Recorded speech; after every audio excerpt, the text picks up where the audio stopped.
Llegué a la cena de Navidad con el brazo roto. ¿Qué te pasó?, me preguntaron todos. Ya van a ver, dije en voz baja. Mi hijo se rió. Ayer estuvo un poco difícil, así que mi esposa tuvo que darle una pequeña lección. En ese momento sonó el timbre. Saqué mi grabadora, le sonreí y abrí la puerta. Oficial, entre, por favor. ¿Desde dónde nos estás viendo hoy? Déjanos tu ubicación en los comentarios y dale like y suscríbete al canal. Pero déjame contarte cómo llegamos a este momento, porque esta historia comenzó hace 2 años, cuando yo todavía era una tonta que creía que la familia lo era todo. Me llamo Carmen Delgado, tengo 52 años, y hasta hace poco pensaba que era una mujer afortunada. Vivía en una hermosa casa en Guadalajara con mi hijo Rodrigo de 28 años y su esposa Valeria de 26. Después de quedarme viuda hace 4 años, ellos insistieron en que me mudara con ellos. «Mamá, no puedes vivir sola», decían. «Te necesitamos aquí». Qué ingenua fui al creerles. Mi esposo Miguel me había dejado una herencia considerable: la casa, ahorros y un seguro de vida que sumaban casi 1,5 millones de pesos. Era suficiente para vivir cómodamente y ayudar a mi familia cuando fuera necesario. El problema fue que necesario se convirtió en constante. La primera señal llegó 6 meses después de mudarme con ellos. Rodrigo se acercó nervioso una tarde de abril del año pasado. «Mami, tenemos una situación.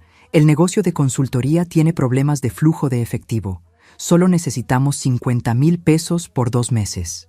Como cualquier madre que ama a su hijo, accedí. Los cheques se extendieron mucho más allá de 2 meses. En junio, Valeria necesitaba dinero para unos cursos que revolucionarían su carrera. 30,000 pesos. En agosto, problemas con el coche. 20,000 más. En octubre, oportunidad de inversión única. Otros 40,000. Para noviembre del año pasado, ya había prestado 140,000 pesos que aparentemente se habían evaporado. Cada vez que preguntaba por el dinero, Rodrigo cambiaba de tema o me aseguraba que pronto lo arreglaríamos. Pero lo que realmente me abrió los ojos pasó en diciembre. Era domingo por la mañana. Yo estaba preparando café cuando escuché a Rodrigo y Valeria hablando en su cuarto. Sus voces llegaban claramente por el conducto de ventilación. «¿Cuándo crees que se muera la vieja?», preguntó Valeria casualmente, como quien pregunta por el clima. «Valeria, no digas esas cosas». «¿Por qué no? Tiene 52 años, puede vivir otros 30 años. No podemos esperar tanto». «¿Qué sugieres?». «Que encontremos maneras de acelerar las cosas. O al menos asegurar que cuando llegue el momento, todo esté legalmente arreglado». Me quedé helada junto a la cafetera. Mi propia nuera estaba hablando de mi muerte como si fuera un inconveniente financiero. «No puedo creer que estés diciendo esto», murmuró Rodrigo. «Rodrigo, ¿cuánto dinero le hemos sacado ya?» 140,000. «Pero, ¿y cuánto más podemos sacarle sin que sospeche? No sé, tal vez otros 60, 80,000. ¿Y después qué? ¿Esperamos a que se muera naturalmente mientras pagamos renta en este lugar? ¿Mientras vemos cómo gasta nuestro dinero en tonterías? Nuestro dinero, como si hubieran trabajado un solo día para ganarlo». Esa conversación cambió todo. Subí sigilosamente a mi cuarto y por primera vez en meses cerré la puerta con llave. Necesitaba tiempo para procesar lo que había escuchado y decidir qué hacer. Porque una cosa era segura: Carmen Delgado no se iba a quedar sentada esperando a que su propia familia planeara su muerte. Durante las siguientes semanas observé a Rodrigo y Valeria con nuevos ojos. Cada sonrisa, cada «¿Cómo amaneciste, mamá?», cada gesto de cariño aparente ahora me sonaba falso. Era como vivir con actores que interpretaban el papel de familia amorosa. En enero de este año decidí hacer algo que no había hecho desde que me mudé con ellos: revisar mis finanzas completamente sola. Le dije a Rodrigo que tenía cita médica y en su lugar fui al banco. Luis Hernández, mi asesor financiero, me recibió con sorpresa. «Señora Delgado, hace meses que no la veía sin don Rodrigo». «Precisamente por eso vengo, Luis. Necesito revisar todos mis movimientos financieros sin ayuda de nadie. ¿Hay algún problema?». «Espero que no, pero quiero estar segura». Lo que descubrí fue peor de lo que imaginaba. Además de los préstamos que yo recordaba conscientemente, había pequeños retiros regulares que no reconocía. 500 pesos aquí, 1,000 allá, siempre los viernes cuando yo estaba en mi clase de aqua aeróbicos. «Luis, estos retiros, Yo no los autoricé. Señora, todos fueron hechos con su tarjeta y su código. ¿No los recuerda? Recordé entonces que Rodrigo me había ayudado a memorizar mi nuevo NIP después de la muerte de Miguel. Para emergencias, mami. Y yo, confiada, se lo había dado. ¿Cuánto suman estos retiros pequeños? En el último año, aproximadamente 35,000 pesos. 35,000 pesos robados sin mi conocimiento. Sumados a los 140,000 de los préstamos, ya iban 175,000 pesos. Mi respiración se aceleró. Luis, necesito hacer algunos cambios inmediatamente. Cambié todos mis códigos. Cancelé las tarjetas adicionales, abrí una nueva cuenta en otro banco y transferí la mayor parte de mi dinero allí. Solo dejé lo mínimo en la cuenta original para no levantar sospechas inmediatamente. Cuando llegué a casa esa tarde, Rodrigo me esperaba en la cocina con una sonrisa que ahora me parecía siniestra. ¿Cómo te fue en el doctor, mami? Bien, hijo. Todo normal para mi edad. ¿Segura? Te ves un poco alterada. Era increíble cómo había perfeccionado el arte de parecer preocupado cuando en realidad estaba sondeando información. Solo cansada del tráfico. Valeria apareció desde la sala. Carmen, estábamos pensando que tal vez deberías considerar que Rodrigo te acompañe a tus citas médicas. A tu edad es importante tener apoyo. A mi edad. Como si 52 años fuera sinónimo de incapacidad mental. Gracias, querida. Pero puedo manejar mis asuntos perfectamente. Por supuesto que puedes, dijo Rodrigo rápidamente. Pero nosotros nos preocupamos por ti. Esa noche, acostada en mi cama, reflexioné sobre mi situación. Estaba viviendo con 2 personas que me habían robado 175,000 pesos y hablaban casualmente de mi muerte como si fuera una transacción comercial. La Carmen de antes habría confrontado a Rodrigo directamente. Habría llorado, habría suplicado por explicaciones. Pero esa Carmen había muerto en la cocina cuando escuché esa conversación. La nueva Carmen era más inteligente, más calculadora, y había decidido que si querían jugar a robar y manipular, ella también podía jugar, solo que ella era mejor en estos juegos de lo que ellos imaginaban. Al día siguiente, comencé mi propio plan de investigación. Contraté discretamente a un investigador privado para que indagara en las finanzas de Rodrigo y Valeria. Necesitaba saber exactamente en qué estaban gastando mi dinero, porque si iban a tratarme como enemiga, descubrirían que habían subestimado gravemente a su oponente. El investigador privado que contraté se llamaba Fernando Ruiz. Era un hombre de unos 50 años, ex policía, con esa manera directa de hablar que me inspiraba confianza. Nos reunimos en un café discreto del centro. Señora Delgado, ¿qué necesita saber exactamente? Todo. ¿En qué gastan el dinero que me han tomado? Si tienen deudas, si hay otras personas involucradas.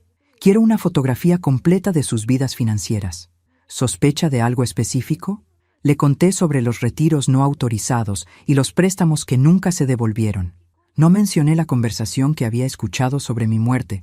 Eso sonaba demasiado dramático incluso para mí. Le va a tomar unas 3 semanas tener información completa, me dijo Fernando. ¿Su familia sospecha que está investigando? No creo, pero son más astutos de lo que pensé inicialmente. Mientras esperaba los resultados de Fernando, continué con mi rutina normal, pero observando todo con más cuidado. Me di cuenta de cosas que antes pasaba por alto. Valeria siempre salía cuando yo recibía estados de cuenta bancarios. Rodrigo hacía preguntas casuales sobre mis planes financieros futuros. Ambos se ponían nerviosos cuando mencionaba visitar al notario para actualizar mi testamento. También noté que habían comenzado a invitar regularmente a un amigo de Valeria llamado Daniel Torres, un hombre de unos 35 años, bien vestido, que trabajaba en finanzas, pero nunca especificaba haciendo qué exactamente. Daniel siempre llevaba la conversación hacia temas como planificación patrimonial, fideicomisos familiares y la importancia de proteger a las personas mayores de decisiones financieras complicadas. Una noche, durante una de estas cenas, Daniel me dijo: «Señora Carmen, ¿ha considerado establecer un poder notarial? Es una herramienta muy útil para familias como la suya». ¿Qué tipo de herramienta? Bueno, le permitiría a Rodrigo manejar sus finanzas si usted se enfermara o tuviera problemas para tomar decisiones complejas. Tengo 52 años. Daniel, mi mente funciona perfectamente. Por supuesto, pero la planificación preventiva es siempre inteligente. Valeria intervino. Carmen, Daniel tiene razón. Mi abuela esperó demasiado y cuando necesitó ayuda, todo se volvió muy complicado. ¿Y qué le pasó a tu abuela?, pregunté inocentemente. Valeria titubeó. Desarrolló problemas de memoria. Qué triste. ¿A qué edad? A los 70 y tantos. 20 años mayor que yo. Interesante. El silencio incómodo que siguió me confirmó que estaban tratando de presionarme psicológicamente. 2 semanas después, Fernando me citó nuevamente en el café. Traía una carpeta gruesa que puso sobre la mesa con expresión seria. Señora Delgado, lo que encontré es preocupante. Dígame, su hijo y su nuera no solo han gastado el dinero que les prestó, han acumulado deudas significativas que ocultan cuidadosamente. ¿Qué tipo de deudas? Tarjetas de crédito por 60,000 pesos. Un préstamo personal por 80,000 más. Y esto es lo más interesante. Están pagando la renta de un departamento lujoso en la zona rosa. ¿Cómo es eso posible? Viven conmigo. Aparentemente, han estado diciéndole a la gente que usted vive con ellos en su departamento. El contrato de renta está a nombre de ambos. La revelación me dejó sin palabras. No solo me habían robado, sino que estaban usando mi casa como tapadera mientras mantenían secretamente un estilo de vida lujoso. ¿Hay más? Sí. Daniel Torres no es solo un amigo casual. Es asesor financiero, pero especializado en casos de tutela legal y manejo de patrimonios de personas incapacitadas. ¿Incapacitadas? Su especialidad es ayudar a familias a obtener control legal sobre los bienes de parientes que han sido declarados mentalmente incompetentes. El puzzle comenzó a armarse en mi mente. No era coincidencia que Daniel apareciera hablando de poderes notariales y problemas de memoria. Era parte de un plan más elaborado. Fernando, ¿qué me recomienda? Que se prepare para una batalla, señora, porque lo que veo aquí es una conspiración para obtener control de su patrimonio y no van a parar hasta conseguirlo. Esa noche, mientras cenaba en silencio con mis queridos familiares que secretamente mantenían un departamento lujoso con mi dinero robado, decidí que era hora de mostrarles que Carmen Delgado también sabía guardar secretos, y los míos serían mucho más destructivos que los de ellos. Decidí confrontarlos, pero no de la manera directa que esperarían. La Carmen ingenua habría llegado gritando con los papeles de Fernando en la mano. La nueva Carmen era más estratégica. Durante la cena del viernes, mientras Daniel nos visitaba nuevamente, dejé caer una bomba aparentemente casual. Por cierto, dije mientras servía el postre, estuve revisando mis finanzas esta semana. Valeria casi se atraganta con su café. Rodrigo se puso visiblemente tenso. ¿Ah, sí? ¿Todo en orden?, preguntó Rodrigo con voz forzada. Bueno, encontré algunas discrepancias interesantes. ¿Qué tipo de discrepancias? La voz de Valeria sonaba aguda. Retiros que no recuerdo haber hecho. Pequeños montos, pero que suman 35,000 pesos en el último año. El silencio en la mesa era ensordecedor. Daniel se aclaró la garganta. Señora Carmen, a veces a medida que maduramos, podemos olvidar transacciones pequeñas. ¿Madurar? Tengo 52 años, Daniel, no 82. Por supuesto, no quise sugerir. ¿Qué sugeriste exactamente? Rodrigo intervino rápidamente. Mami, tal vez fueron emergencias que cubriste y no anotaste. ¿Emergencias? Los miré directamente. ¿Qué tipo de emergencias requieren retiros de 500 a 1,000 pesos cada viernes durante un año? No lo sé, pero yo sí sé. Saqué mi teléfono y mostré una foto que Fernando había tomado, como este departamento en la zona rosa que aparentemente están rentando. Las caras de Rodrigo y Valeria se descompusieron completamente. Daniel se levantó de la mesa. Creo que mejor me retiro. Esto parece ser un asunto familiar. Siéntate, Daniel.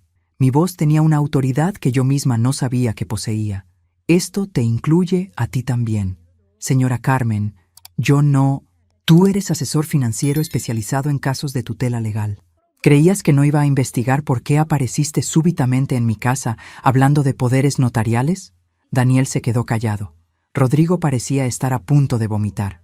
Mami, puedo explicarte todo. Te escucho. El departamento era para tener privacidad. Somos recién casados y vivir contigo a veces es... ¿complicado? ¿Inconveniente? No es eso, es solo que... Rodrigo, Me has robado 210,000 pesos entre préstamos no pagados y retiros no autorizados.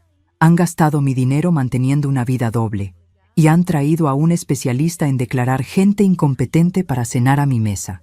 Valeria finalmente explotó. No te estamos robando, eres nuestra familia. ¿Familia? Me reí amargamente. La familia no planea cómo acelerar la muerte de sus miembros. La expresión de shock en sus caras me confirmó que sabían exactamente de qué estaba hablando. No sé de qué hablas, murmuró Valeria. Claro que sabes. Tiene 52 años. Puede vivir otros 30 años. No podemos esperar tanto. Rodrigo palideció. ¿Nos escuchaste? Los conductos de ventilación de esta casa llevan el sonido directo de su cuarto a la cocina. He escuchado muchas conversaciones interesantes. Daniel intentó levantarse nuevamente, pero lo detuve con la mirada. ¿A dónde vas, Daniel? ¿No querías hablar de planificación patrimonial? Señora Carmen, esto es un malentendido. No hay malentendido. Ustedes tres han conspirado para robarme, manipularme psicológicamente y aparentemente buscar maneras de acelerar mi muerte. ¡Eso no es cierto!, gritó Rodrigo. Entonces devuélveme mis 210,000 pesos, ahora. No los tenemos disponibles. Por supuesto que no. Los gastaron en su vida secreta. Me levanté de la mesa y los miré a los tres con una calma que me sorprendió a mí misma. Tienen dos opciones, les dije. Opción 1. Me devuelven cada peso que me han robado en un plazo de 30 días y se van de mi casa para siempre. Opción 2. Presento cargos penales por fraude, robo y conspiración. Mamá, no puedes. Puedo y lo haré. Y Daniel, sugiero que te alejes de mi familia inmediatamente o también enfrentarás cargos por conspiración para cometer fraude. Daniel prácticamente corrió hacia la puerta. Valeria lo siguió, murmurando algo sobre conseguir abogados. Rodrigo se quedó sentado, con la cabeza entre las manos. Mami, lo siento, todo se salió de control. ¿Todo se salió de control o todo salió exactamente como lo planearon? No quisimos que fuera así. Rodrigo, tienen 30 días, no negocio. Esa noche, por primera vez en meses, dormí profundamente. Había trazado la línea de batalla. Ahora solo faltaba ver si ellos eran lo suficientemente inteligentes para retroceder o lo suficientemente estúpidos para seguir adelante. Algo me decía que iban a elegir la estupidez. Los siguientes 30 días fueron una guerra silenciosa. Rodrigo y Valeria alternaban entre tratarme con frialdad glacial e intentos desesperados de manipulación emocional. «Mamá, estás destruyendo a tu familia por dinero», me dijo Rodrigo una mañana mientras desayunaba. «Ustedes destruyeron esta familia cuando decidieron robarme», le respondí sin levantar la vista de mi periódico. «No te robamos, solo tomamos prestado». «Sin permiso, eso se llama robo, hijo». Valeria optó por la estrategia de víctima. Lloraba frecuentemente en conversaciones telefónicas lo suficientemente altas para que yo las escuchara.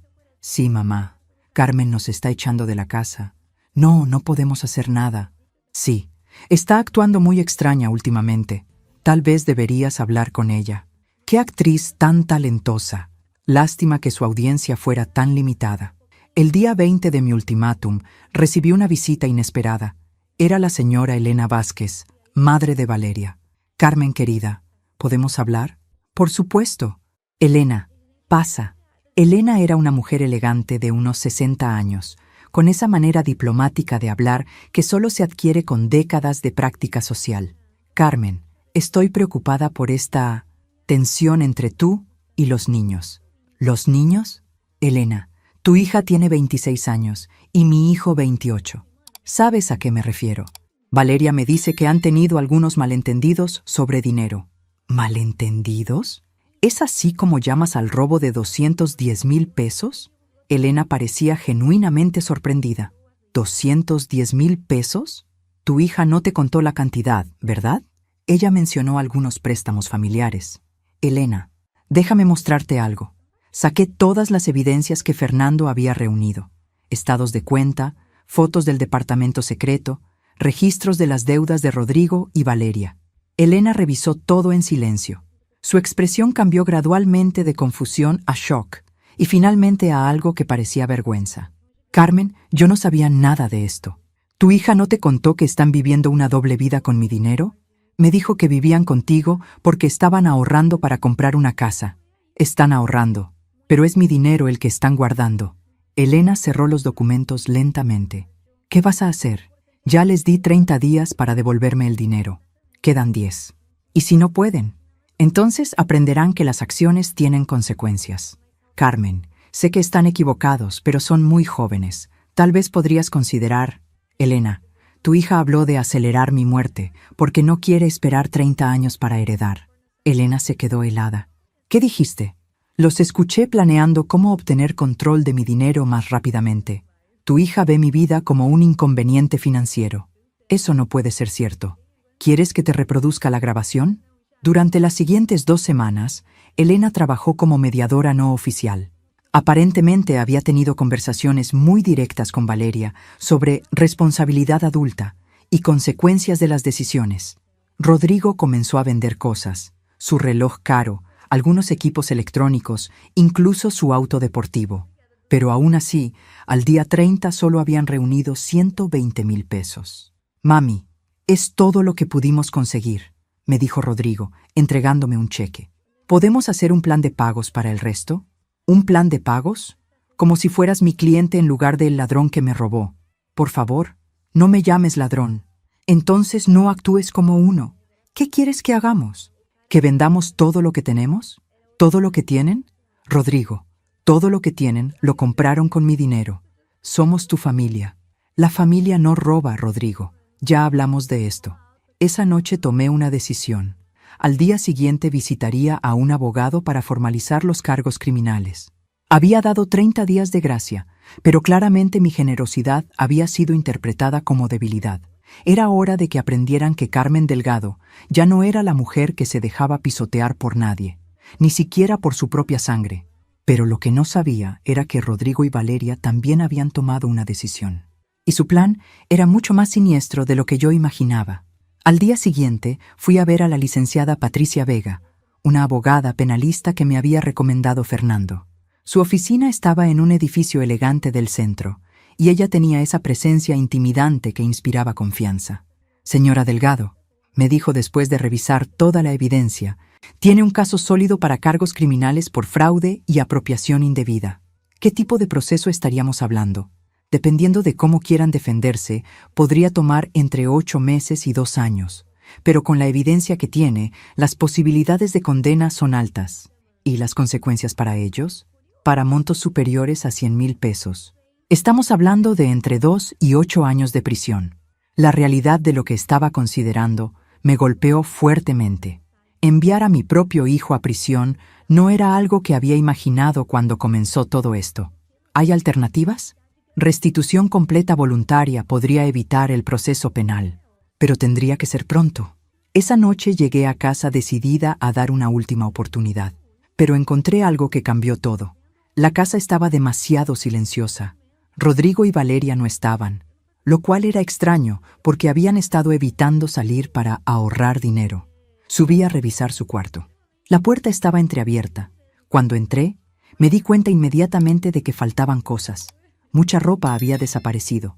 Los cajones estaban prácticamente vacíos. En el escritorio encontré varios papeles que habían dejado atrás. Al revisarlos, mi sangre se heló. Había una cotización de un abogado especialista en defensa por incompetencia mental del demandante. También encontré una copia de un formato de solicitud para evaluación psiquiátrica forzosa. Pero lo que más me aterró fue una lista escrita a mano en la letra de Valeria. Síntomas a documentar: pérdida de memoria, paranoia, comportamiento errático, acusaciones infundadas contra la familia, decisiones financieras irracionales. Al final de la lista había una nota. Daniel dice que con 3-4 meses de documentación podemos conseguir la tutela. Después todo será nuestro. Se habían ido, pero no para escapar. Se habían ido para reagruparse y lanzar un contraataque. Querían declararme mentalmente incompetente para obtener control legal de mi dinero. Llamé inmediatamente a Patricia. Carmen, esto cambia todo. Ya no es solo robo. Es una conspiración premeditada para cometer fraude mayor. ¿Qué significa eso? Que ya no podemos esperar. Necesitamos actuar inmediatamente antes de que implementen su plan. ¿Qué recomienda? Presentar los cargos mañana mismo. Y también sugiero que contrate protección personal. ¿Protección personal? ¿No es exagerado? Carmen, están tratando de declararla mentalmente incompetente. Si eso no funciona, podrían intentar otras cosas. Al día siguiente, mientras esperaba en la oficina del Ministerio Público para presentar los cargos formales, mi teléfono sonó. Era un número que no reconocía. ¿Carmen Delgado? Sí. Habla Daniel Torres. Creo que necesitamos conversar. No tenemos nada de qué hablar. Daniel, al contrario, tengo una propuesta que le conviene escuchar. ¿Qué tipo de propuesta? Una que le evitará muchos problemas legales en el futuro. ¿Me estás amenazando? Solo le estoy ofreciendo una salida digna a una situación complicada. ¿Dónde están Rodrigo y Valeria? En un lugar seguro, considerando las amenazas que usted ha hecho contra ellos. ¿Amenazas? ¿Exigir que me devuelvan el dinero que robaron es una amenaza? Señora Carmen, sabemos que últimamente ha estado actuando de manera impulsiva. Es comprensible. A su edad muchas personas experimentan cambios que afectan su juicio. Ahí estaba. El plan en acción. Daniel estaba sembrando oficialmente la narrativa de mi supuesta incompetencia mental. Daniel, tengo 52 años y mi mente funciona perfectamente. Por supuesto que lo cree así. Esa es precisamente la naturaleza de este tipo de deterioro. Vete al diablo, Daniel. Colgué el teléfono, pero sabía que esto era solo el comienzo. Habían declarado oficialmente la guerra, y esta vez las armas serían mucho más sofisticadas que simples robos de dinero. Era una batalla por mi libertad, mi dignidad y mi cordura, y yo tenía la intención de ganarla. Los siguientes 2 meses fueron una pesadilla que parecía sacada de una película de suspenso. Rodrigo y Valeria, bajo el consejo de Daniel, habían contratado a un abogado especialista en casos de protección de adultos mayores vulnerables. Presentaron su propia demanda, alegando que yo estaba sufriendo deterioro mental significativo, que me hacía propensa a decisiones financieras irracionales y paranoia hacia los miembros de la familia. Como evidencia, presentaron fotos de la casa en condiciones de abandono. Habían sacado las fotos después de desorganizar deliberadamente algunos cuartos. Declaraciones de vecinos preocupados, que resultaron ser conocidos de Daniel, y un reporte médico de un doctor que nunca había consultado. Patricia trabajó incansablemente para demostrar que todo era fabricado, pero el proceso legal avanzaba lentamente. Carmen, me dijo durante una de nuestras reuniones, necesitamos ser estratégicos. Ellos están jugando un juego psicológico muy sofisticado. ¿Qué me recomienda? Primero, evaluación psicológica independiente para establecer oficialmente su competencia mental. Segundo, investigación más profunda de sus finanzas para exponer sus motivos reales. La evaluación psicológica fue con el doctor Mendoza, un profesional respetado que Patricia había elegido cuidadosamente. Después de 3 sesiones extensas, su reporte fue categórico. La señora Delgado muestra capacidades cognitivas completamente normales para su edad, sin señales de deterioro mental, demencia o incompetencia para manejar sus asuntos financieros. Mientras tanto, Fernando había profundizado su investigación. Lo que encontró era aún más perturbador. Señora Carmen, me dijo en nuestro café habitual, esto va mucho más allá de lo que pensábamos inicialmente. ¿Qué encontró? Daniel Torres tiene antecedentes. Ha estado involucrado en por lo menos 3 casos similares en los últimos 5 años. Su modus operandi es identificar personas mayores con patrimonio considerable, ganar la confianza de familiares cercanos y orquestar esquemas para obtener tutela legal. ¿Es legal lo que hace? Técnicamente sí, si las personas realmente necesitan tutela. Pero hay evidencia de que manipula situaciones para crear la apariencia de incompetencia. ¿Qué tipo de evidencia? En 2 de los casos anteriores, las supuestas víctimas terminaron muertas en circunstancias sospechosas dentro de los 6 meses posteriores a que Daniel obtuvo control de sus finanzas. Sentí como si el suelo se moviera debajo de mí. ¿Está diciendo que Daniel es un asesino?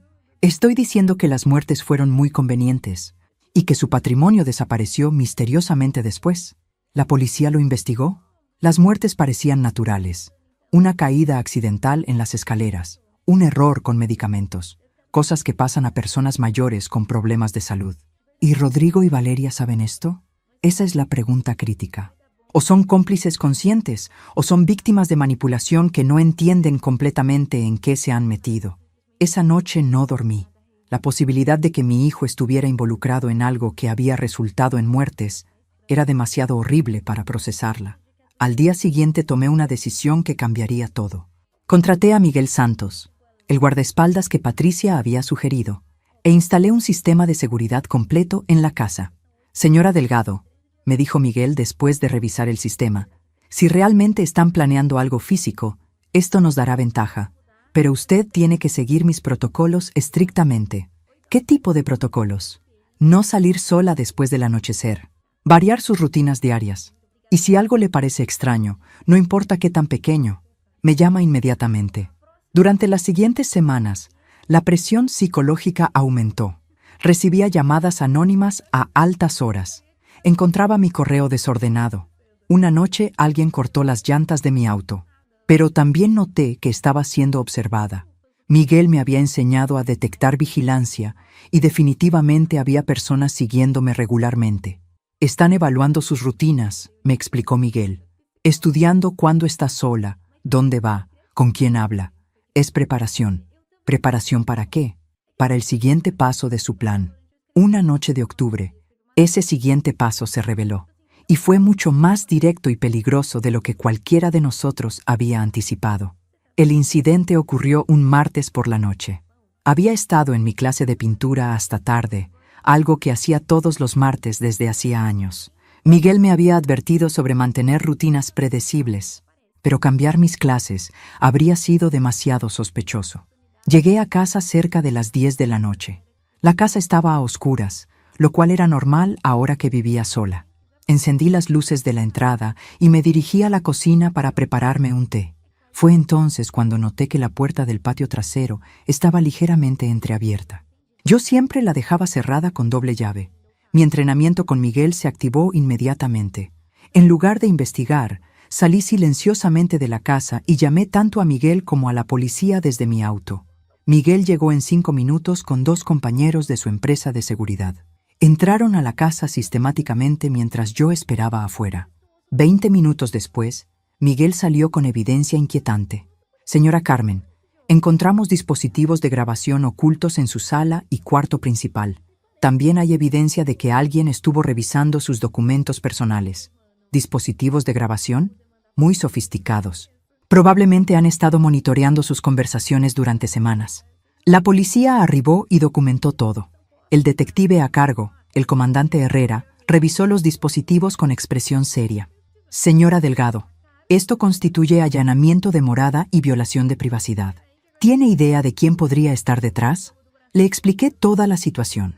El dinero robado, la demanda de incompetencia mental, la investigación de Daniel Torres. ¿Ha recibido amenazas directas? Llamadas anónimas, vandalismo menor, pero nada explícito. Con su permiso, queremos instalar nuestros propios dispositivos de monitoreo. Si vuelven, los estaremos esperando.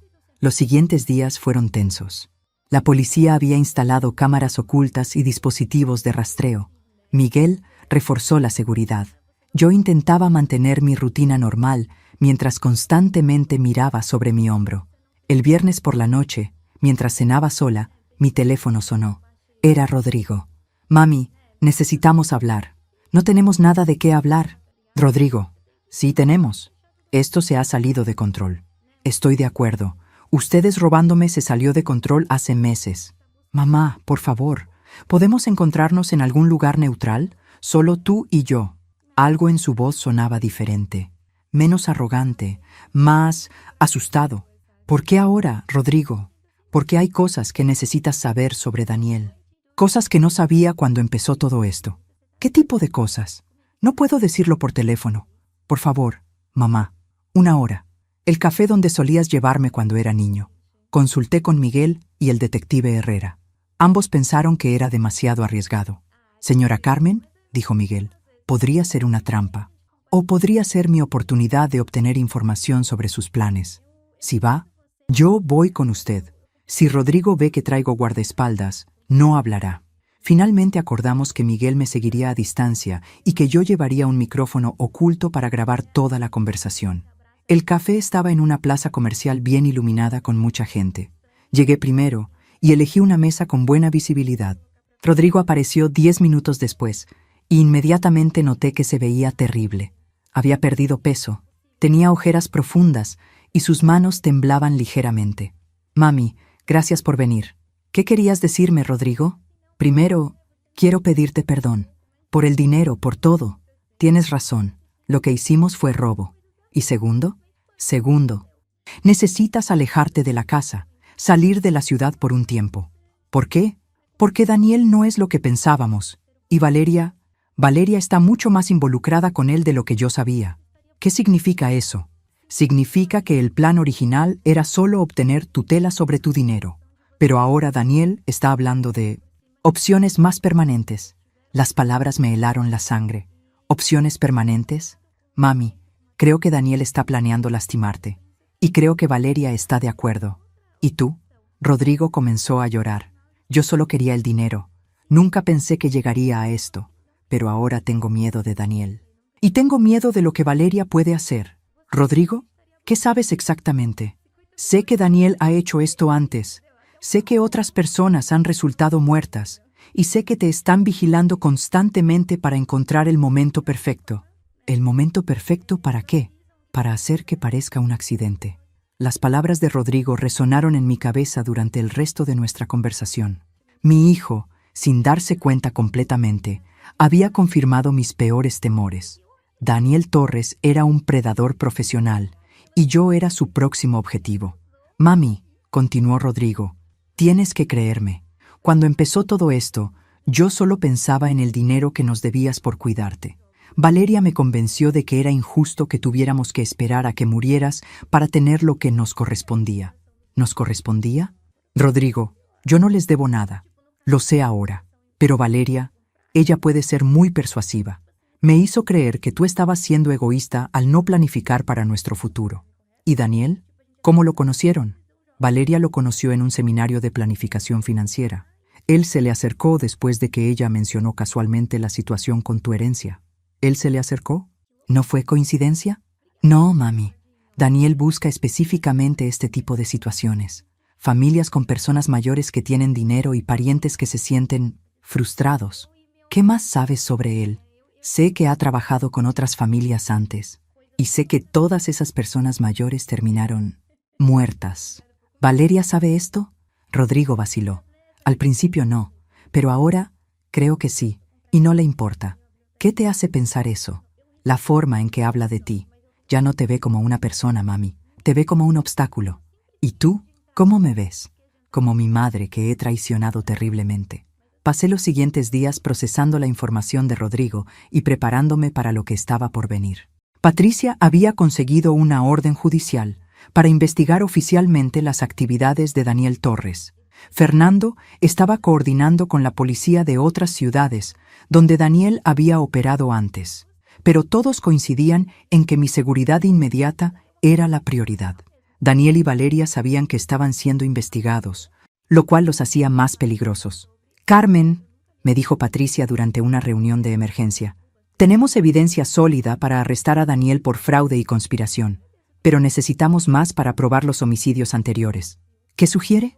Que le demos la oportunidad de intentar algo contigo, pero bajo nuestra vigilancia y control. ¿Usarme como anzuelo? Con todas las precauciones posibles.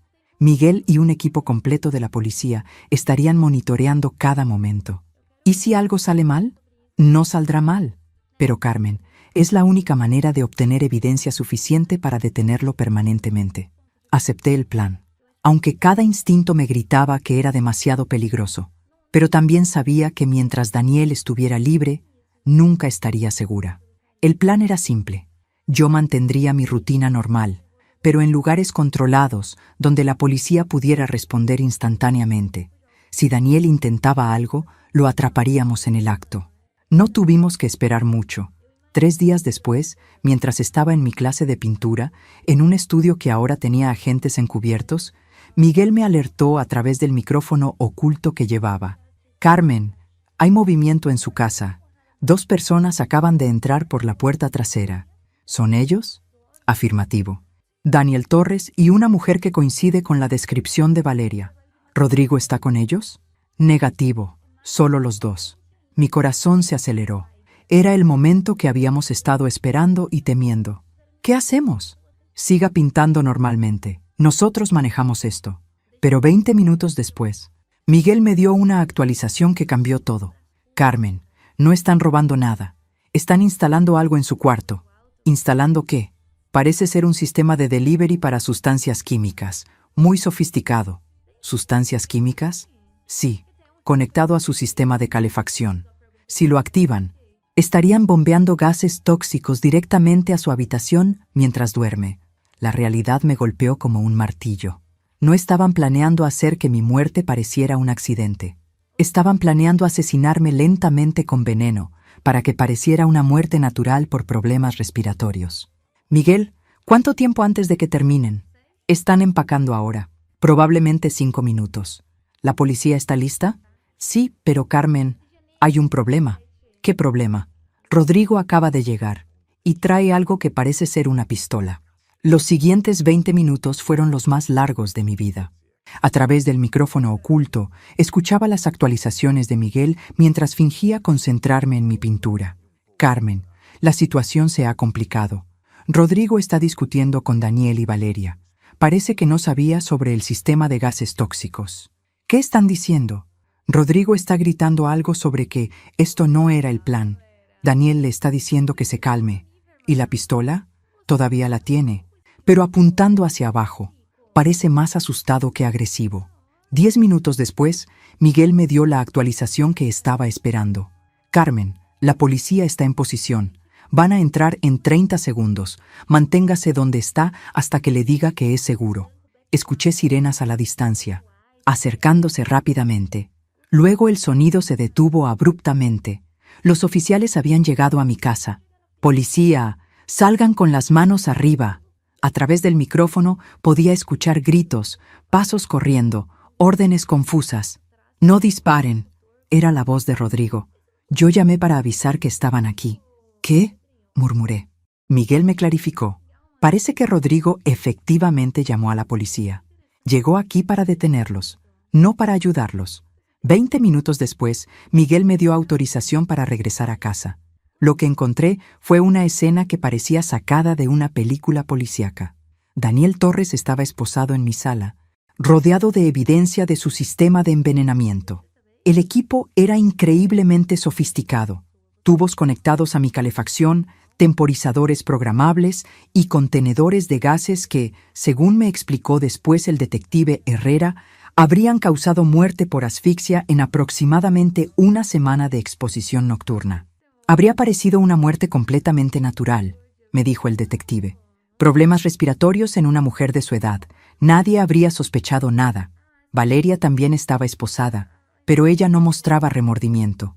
Al contrario, me miró con odio puro cuando entré. «Esto es tu culpa», me gritó. «Si nos hubieras dado el dinero desde el principio, nada de esto habría pasado». «Valeria», le respondí calmadamente, «ustedes planearon asesinarme. No hay cantidad de dinero que justifique eso. Eres una vieja egoísta que no se quiere morir». El detective Herrera se acercó a Valeria.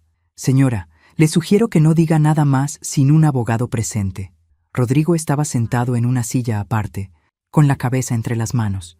Cuando me vio, comenzó a llorar. «Mami, lo siento muchísimo. Cuando llegué y vi el equipo, me di cuenta de que realmente iban a matarte. ¿Qué te hizo cambiar de opinión?» Encontré información sobre las otras víctimas de Daniel, fotos de las escenas de crimen, reportes médicos. Me di cuenta de que si esto funcionaba conmigo, algún día me haría lo mismo a mí. ¿Valeria lo sabía? Sí, y no le importaba. Me dijo que éramos socios con Daniel y que después de que tú murieras, dividiríamos todo a partes iguales, incluyendo futuros trabajos. Sí, Daniel tenía una lista de otros objetivos, gente mayor con dinero y familiares ambiciosos. En los meses siguientes, todo se resolvió con una eficiencia que me sorprendió. Daniel Torres fue arrestado por 3 cargos de homicidio en primer grado, más intento de homicidio en mi caso.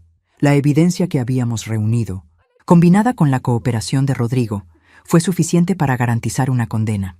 Valeria fue sentenciada a 15 años por conspiración para cometer homicidio e intento de asesinato. Su defensa trató de alegar que había sido manipulada por Daniel, pero las grabaciones que teníamos mostraban claramente que ella sabía exactamente lo que estaban haciendo. Rodrigo, por cooperar con las autoridades y por haber evitado que el plan se completara, recibió 5 años de prisión por fraude y conspiración. Parte de mí se sintió aliviada de que fuera castigado. Otra parte se rompió al ver a mi único hijo en prisión. El día de su sentencia, me permitieron hablar con él brevemente. «Mami», me dijo, «no espero que me perdones nunca». «Rodrigo, el perdón es algo que se construye con el tiempo. Cuando salgas, si realmente has cambiado, tal vez podamos comenzar de nuevo. ¿De verdad? Salvaste mi vida al final. Eso cuenta para algo». Ahora, 1 año después, vivo sola en mi casa que por fin es completamente mía. He renovado completamente el cuarto donde instalaron el equipo de veneno, convirtiéndolo en un estudio de arte luminoso y alegre.